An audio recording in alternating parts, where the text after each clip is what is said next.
mucho, escúchelo atentamente.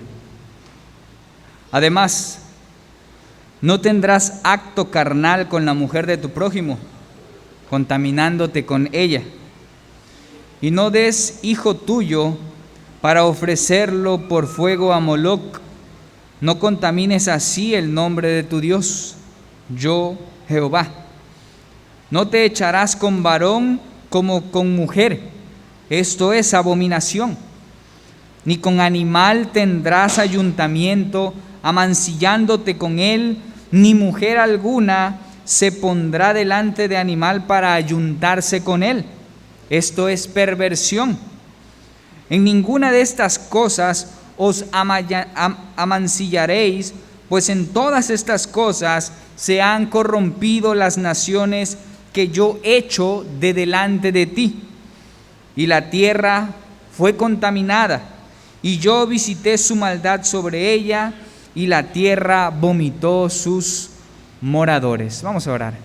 Padre, te rogamos una vez más en este tiempo tan especial que nos permites tener, que uses nuestras vidas, que prepares el corazón de cada uno de tus hijos y que, Señor, tu palabra mine en nuestras mentes, corazones y, Señor, como espada de dos filos, penetre hasta lo último, de tal forma, Señor, que tu palabra tenga un efecto eficaz de bendición para la vida de tu pueblo. Te alabamos en el nombre de Jesucristo. Amén. Estamos hablando desde el mes pasado acerca de los mandamientos, y el tema que corresponde hoy hablar justamente es acerca de ese tema que dice no fornicarás o no cometerás adulterio. Que la realidad es que este mandamiento, que pareciera ser muy corto, es muy amplio, porque la ley lo que hace es dar siglas resumidas. Pero estas siglas resumidas en el Éxodo, capítulo 20, donde podemos encontrar que Dios le da la ley a Moisés, se abre todavía un poco más a lo largo del libro de Levítico. El libro de Levítico va tomando estructuradamente cada mandamiento y lo va ampliando. El capítulo 18 menciona acerca algo de la inmoralidad, y el capítulo 19, todo el capítulo 19 y el 20 prácticamente van a ampliar todas las ideas de este mandamiento: no cometerás adulterio.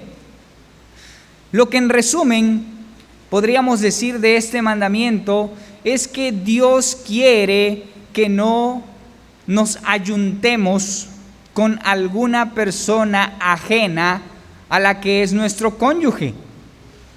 Y en ese sentido, lo que queremos decir es que el Señor ha delimitado en su voluntad las relaciones sexuales o la sexualidad, las ha delimitado para un uso exclusivo del matrimonio. Todo aquel tipo de acto sexual que se haga fuera del cónyuge, entonces recae en pecado. Sea la mujer de un prójimo, o sea alguna mujer soltera igualmente, sea algún familiar cercano, sea una persona del mismo género, o peor aún también, sea con alguna bestia. Mire usted hasta dónde el Señor tiene que ser explícito con todos y cada uno de los aspectos. ¿Por qué razón? Bueno, estamos en el siglo XXI. Estamos en un siglo perverso en donde la sexualidad ha caído en un punto inmoral muy grande. De hecho, por eso el día de hoy hablamos del séptimo mandamiento, 2 puntos, inmoralidad sexual. ¿No está por ahí? La inmoralidad sexual ha venido a ser una revolución a partir de los años 70. No aquí en México. México para esos años todavía era muy conservador y machista, habría que decirlo. Pero desde los años 70 en la potencia mundial, Estados Unidos, comienza una fuerte revolución de feminismo y libertad sexual en cuanto a la homosexualidad. Es importante tener en cuenta que a partir de esos movimientos, Estados Unidos cae en un punto de inmoral sexual en todos los aspectos. Y esa impureza e inmoralidad sexual, hasta hace algunos años, empezó a infiltrarse ya en este país que nosotros conocemos como México. No solo aquí, en muchos otros, pero estamos aquí. Y partiendo de ahí, se ha ido regando a lo largo de todo nuestro país y estado, al grado que lo que mucho se llegaba a conocer hasta hace algunos años, y era algo gravísimo, era la unión libre. Yo recuerdo que en algunas historias que me contaba mi abuelo, me decía que él se robó a mi abuelita y que tuvo que huir por mucho tiempo. ¿Por qué razón? Porque su suegro, mi bisabuelo, tenía en su corazón una ira que si lo veía, lo mataba. Y eso era lo peor que podía existir, una vergüenza que se robaran a la hija. Bueno, hoy hay muchas cosas más. La libertad de cohabitar juntos sin ningún compromiso, hoy es nada comparado al libertinaje e impureza sexual que se ha desarrollado a lo largo de este mundo en estos siglos, en donde no solo encontramos las perversiones sexuales entre las familias ya más abiertamente, sino también hombres con hombres, mujeres con mujeres, y tristemente también se ha desarrollado un movimiento que tal vez no todos los conocen, pero ese movimiento se llama movimiento Swingler. El movimiento Swingler es un movimiento en el que parejas intercambian parejas, y no solo dos para hacer 2 y 2, 4, sino que a veces son 10, 15, 20, y entre todos hacen lo que vulgarmente también hemos conocido como una orgía. Y eso para ellos es un deleite, el movimiento Swingler, que puede ser heterosexual o puede ser homosexual o lesbianismo también ahí.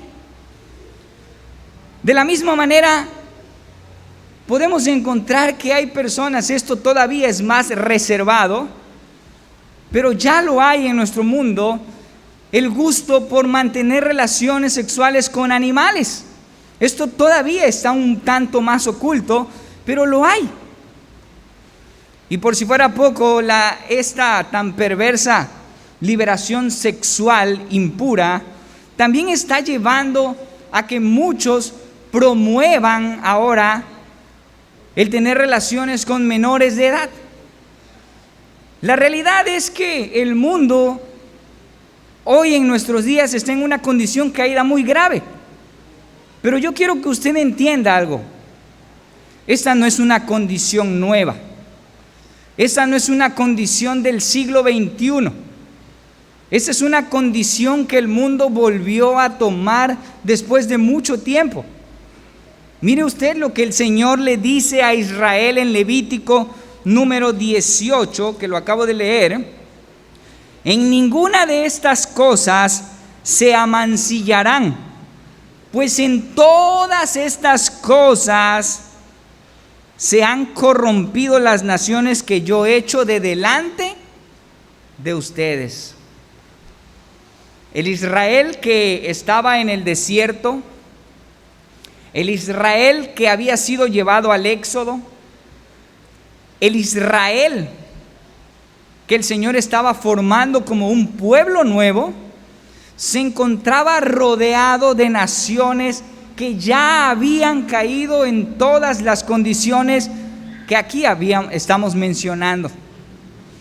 No por nada tampoco Sodoma y Gomorra fueron destruidos. En las Escrituras hay un término bíblico que se denomina sodomía.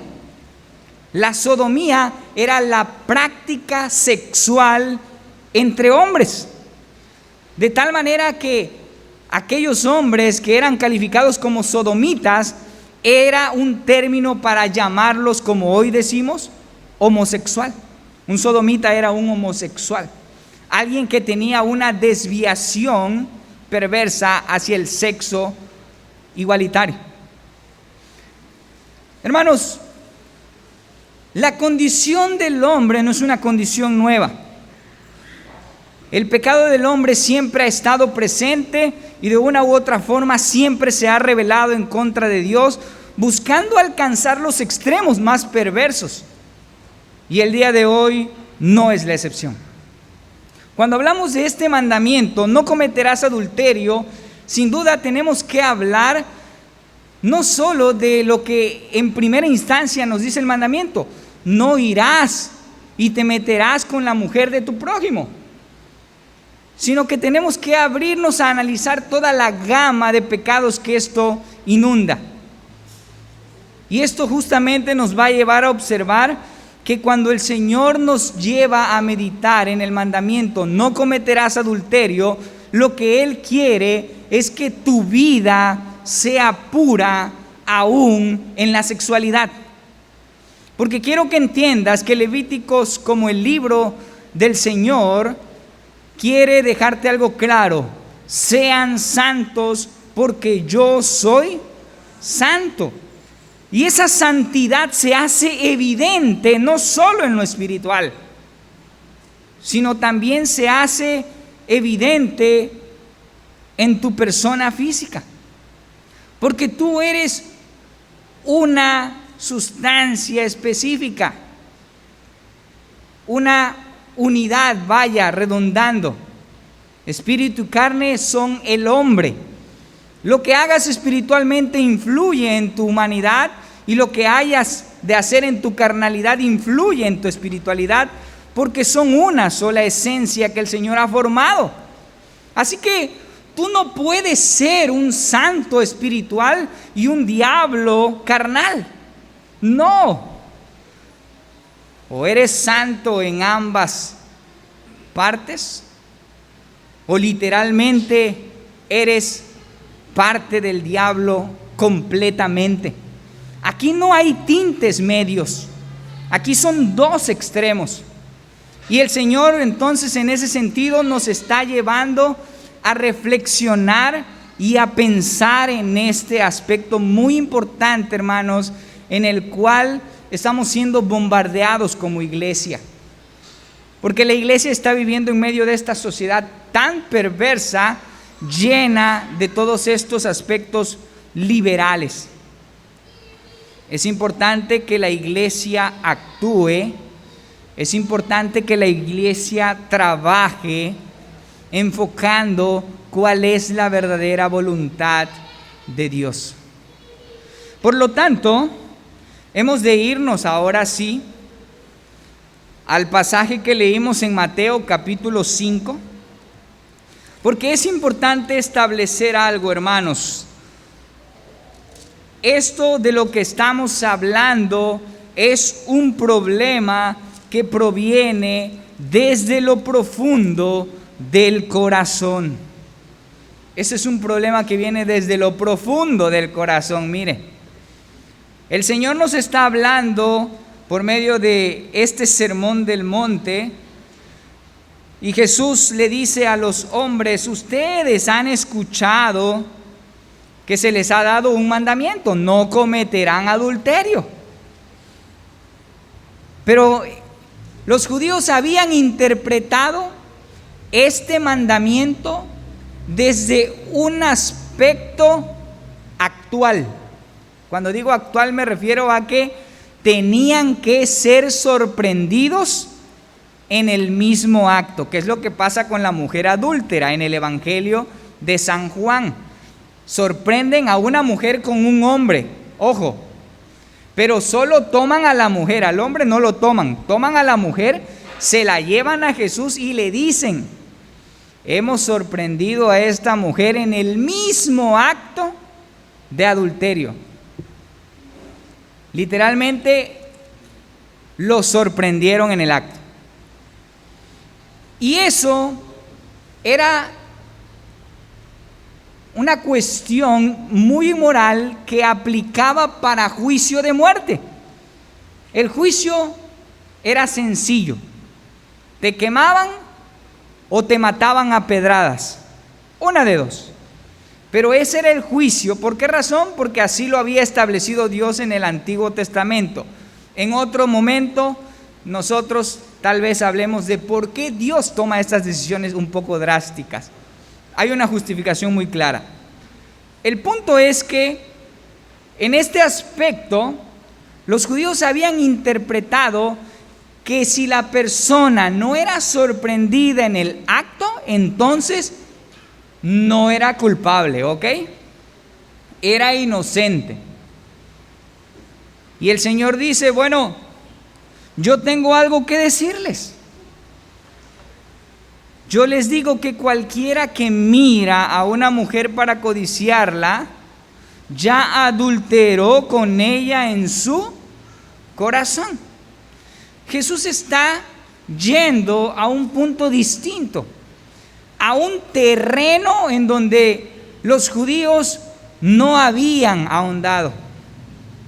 Jesús está yendo al corazón, porque el problema del hombre se encuentra en su corazón que ha caído en pecado, su corazón que se encuentra en una condición de pecado, su corazón que está inclinado de constante al mal, dicen las Escrituras. Por eso el proverbista es claro diciendo, cuida tu corazón, al hijo, al joven, cuida tu corazón, porque de él emana la vida. Es decir, de que tú cuides ese corazón, depende que tú vivas o mueras. Vamos a regresar rápido. ¿Por qué Dios tomó en el Antiguo Testamento la decisión de que cuando alguien fuera sorprendido en el acto mismo de adulterio, por qué tenía que ser muerto con piedras o lapidado y en otras ocasiones quemado? Bueno, lo que por medio de esta historia, de todo lo que el Señor nos permite experimentar en el Antiguo Testamento por medio de su palabra, lo que podemos decir es lo siguiente: Dios quiere hacer evidente que la paga del pecado es así de simple. Todo aquel que es sorprendido en pecado no merece otra cosa que la muerte. Y cuando el Señor está yendo acá, regresando al Nuevo Testamento, diciéndoles, yo les digo que cualquiera que mire a una mujer para codiciarla, ya adulteró en su corazón. El Señor le está diciendo a los hombres, tienes que cuidarte de algo que no estás considerando.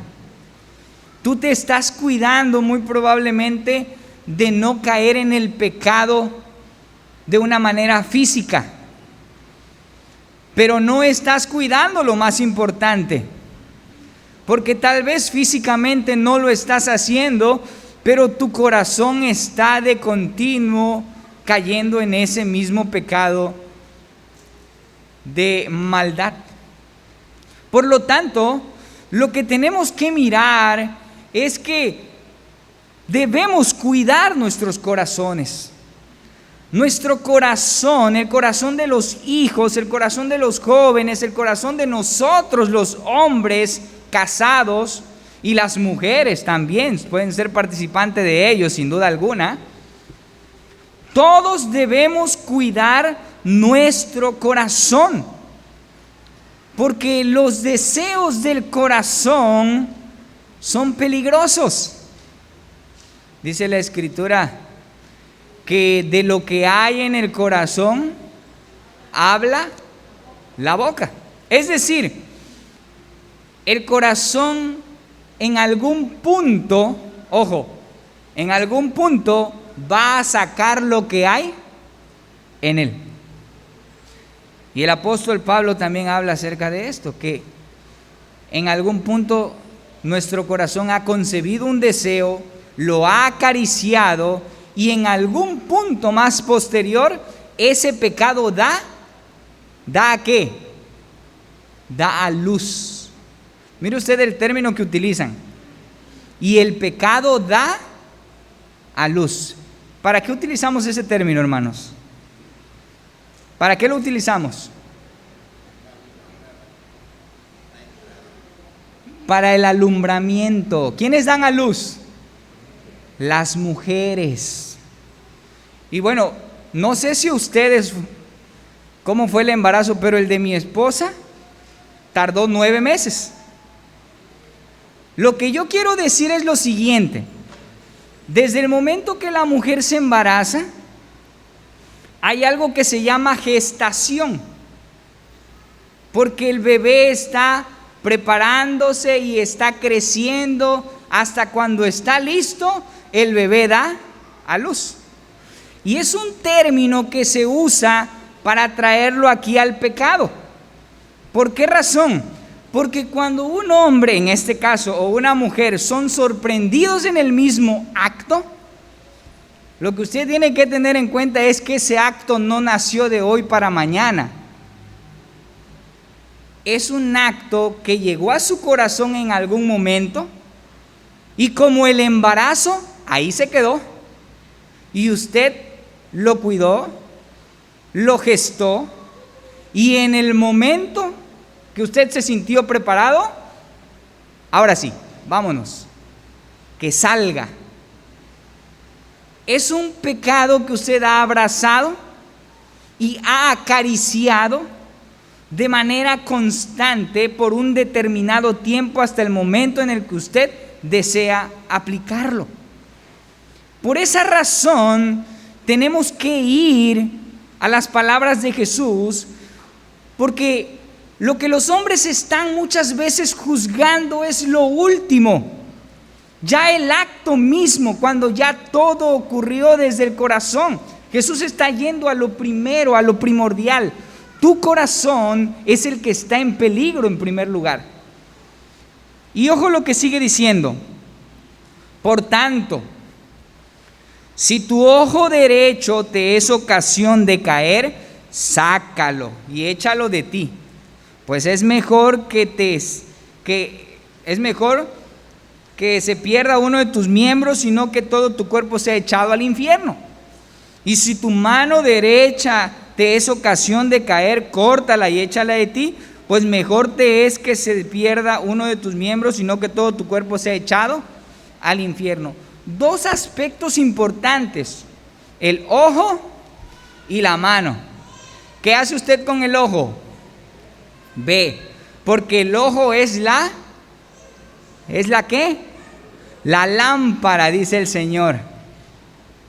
Y por esa lámpara puede entrar luz o puede entrar oscuridad. ¿Qué te está diciendo el Señor? Ten cuidado de lo que estás viendo. Ten cuidado de en dónde estás poniendo tus ojos. Ten cuidado de ti mismo. Porque si tú ves oscuridad, no esperes que te alumbre una luz. ¿Ok? Hay unos videos en YouTube, creo que la mayoría de los padres a lo mejor se van a identificar. Alabanzas de unos muñequitos que se llaman Viper y sus amigos, ¿no? Y hay una alabanza que le ponemos a la señora Soar que se llama Cuidadito. Cuidadito, búsquela usted en YouTube. Viper y sus amigos, Cuidadito. Es una alabanza para niños, obviamente, pero muy bonita. Cuida tus ojos lo que ven. Cuida tus manos lo que tocan. Cuida tus pies por donde andan. Cuida tu boca lo que dicen. El Señor te está alertando. Ten cuidado, porque tu corazón de por sí está inclinado al mal, es perverso. Y si tú alimentas esa perversidad, vas a acabar mal. Y quiero que entiendas que si algo hay hoy día en el siglo XXI, son cosas que ver. ¿Ok? Si algo hay en este mundo, son cosas que ver. Porque la revolución tecnológica, lejos de ayudar muchas veces, perjudica. Y todos los muchachos tienen un smartphone, un celular, como lo conocemos. Los adultos lo conocen como celular, pero ya los jóvenes ya no se llama celular, se llama smartphone. Así es su nombre actual, hermanos, para que lo tengamos presente. Y ese lugar es un lugar donde podemos ver. Pero yo quiero que tú entiendas que este es un terreno que puede traer riesgos a tu hijo. Porque tú no sabes lo que él está viendo cuando tú no estás. Por tanto, queridos hermanos jóvenes y adultos, porque tal vez los adultos no tienen smartphone o a lo mejor lo usan, pero no lo usan para eso. Pero quizás remontándonos un poquito para atrás, los adultos no tenían smartphone donde ver, pero sí habían puestos donde venden periódicos, revistas. Ahí también vendían las novelas pornográficas dibujadas. Es decir, el hombre a lo largo de las diferentes épocas de su vida siempre ha encontrado una forma de satisfacer y cumplir sus deseos más perversos del corazón. Siempre lo ha buscado. Y es importante entender que el Señor entonces nos dice que cuidemos nuestro corazón y cuidemos lo que vemos, porque lo que vemos alimentará al corazón. Y te vuelvo a repetir, si tú le alimentas con oscuridad, pues sin duda va a haber oscuridad en tu corazón, pero si tú lo alimentas con la luz del Evangelio, sin duda la luz del Evangelio te va a alumbrar. Y esa forma en que tú alimentes tu ser y tu corazón va a determinar tus acciones. Por eso el siguiente versículo habla de que ya no tengas cuidado con tu ojo, sino ahora con tu mano. ¿Por qué con mi mano? Porque la mano es un símbolo de acción. La mano es un símbolo de acción. El ojo te hace ver, pero tú accionas con las manos, llevas a cabo el hecho. ¿Entiende? Corazón, ojo, mano. Cuida dentro, porque lo estás alimentando de algo que te va a llevar a concluir en una acción. Y los dos versículos terminan de la misma manera. Saca ese ojo, córtate la mano, porque es mejor que entres sin una parte de tu cuerpo y no que todo seas echado en el infierno. Ojo, lo que el Señor te está diciendo es que el pecado todo lo que tiene que ver con pecado de inmoralidad sexual solo tiene un último camino. ¿Y cuál es ese? Es el último camino. ¿Cuál es, hermanos? ¿Cuál es ese último camino? ¿Perdón? El infierno. No le tengan miedo. ¿O es que van caminando hacia allá, hermanos? No me preocupen. Tengan cuidado. Usted, si ha creído en Jesucristo y vive conforme a la voluntad de Cristo, no tiene por qué tener miedo del infierno, porque su vida va caminando hacia el cielo. Hace rato comenzaba el hermano Fito diciendo que esta es puerta del cielo, ¿no? Pero si alguno está caminando conforme a estos deseos carnales, pues no crea que va hacia la puerta del cielo. Va hacia la puerta del infierno. Porque la evidencia que Jesús está trayendo por medio de su palabra es clara. Y el pecado no comienza cuando ya usted ha sorprendido a la persona en el acto mismo, sino que esto es lo último que se ha evidenciado ante un pecado que usted trae oculto en el corazón. Esas son las raíces del pecado que hay en el corazón del hombre. Dice un autor americano que se llama David Powlison. en su libro Dinámica del Cambio Bíblico.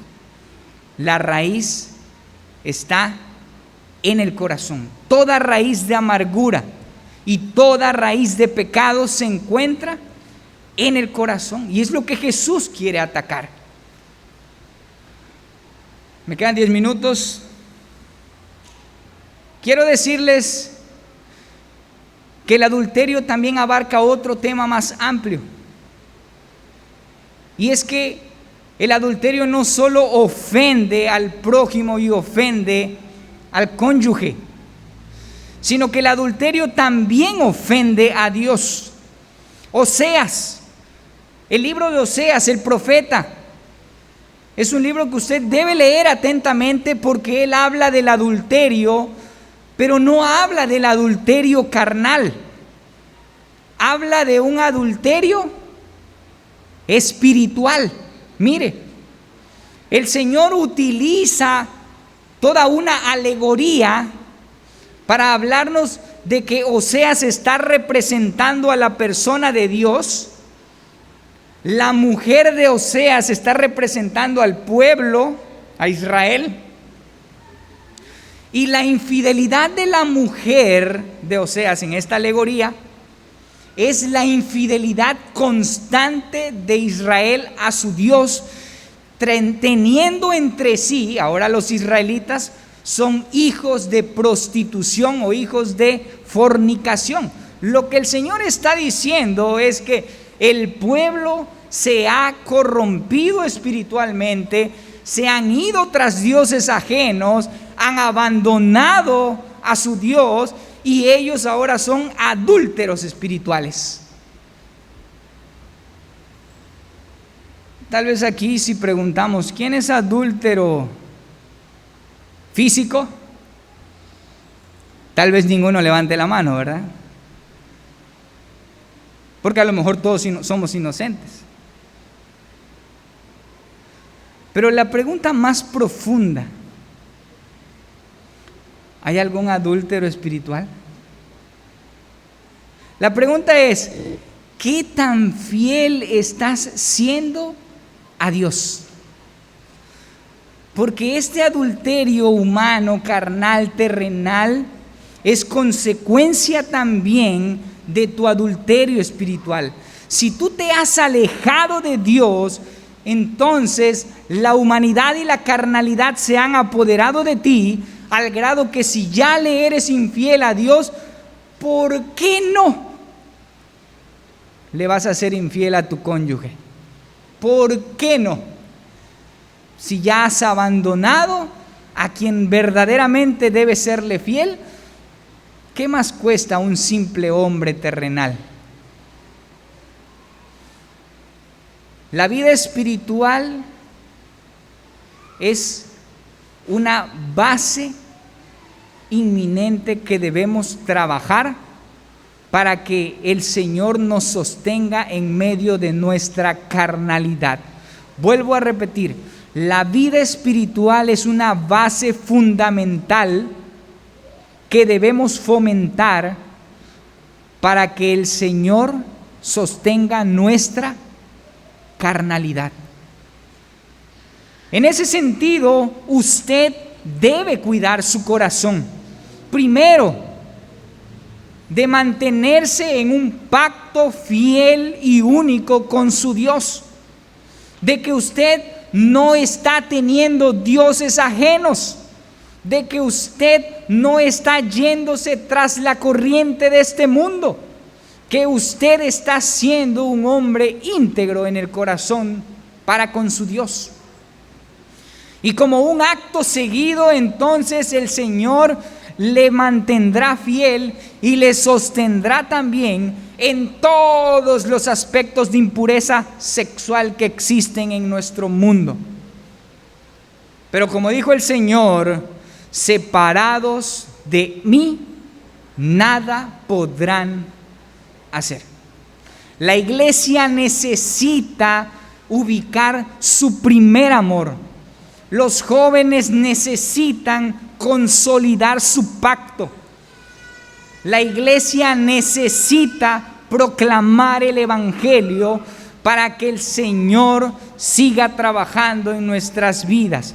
Pero todo comienza desde lo profundo del corazón. Iglesia del Señor, necesitamos poner ímpetu en estas cosas, porque todos estamos expuestos. Concluyo. Hace algunas semanas envié un video al grupo de oración en donde jóvenes de una preparatoria aquí cerquita, en Baja California, decidieron llegar a la escuela todos vestidos con falda, los varones, todos, no sé si lo vieron. ¿Hasta dónde está cayendo el joven? Peleando por derechos humanos, ojo, peleando por derechos humanos y saltándose con esos derechos humanos la voluntad de Dios. Haciendo de la voluntad de Dios un papel que podemos enrollar, tirar a la basura, y yo decido qué hacer con lo que yo quiero, y Dios no me importa. Tenemos que poner ímpetu y cuidado, porque el mundo está mal y no esperemos que esté mejor, porque los días son malos y las cosas serán peor. Así que, iglesia, es tiempo de mirar nuestras vidas, comenzando todo desde nuestro pacto. ¿Cómo está nuestro pacto? ¿Cómo está nuestra vida? ¿Cómo está tu corazón? El Señor nos permitirá en unos momentos acercarnos a la mesa, y es momento que también te preguntes: ¿estás listo en tu corazón? ¿Estás preparado para acercarte a la mesa? ¿Renovar tu pacto con el Señor? ¿O te encuentras inundado hasta el cuello? Hermano, el Señor te bendiga y te ayude a crecer con su palabra. Dios les bendiga.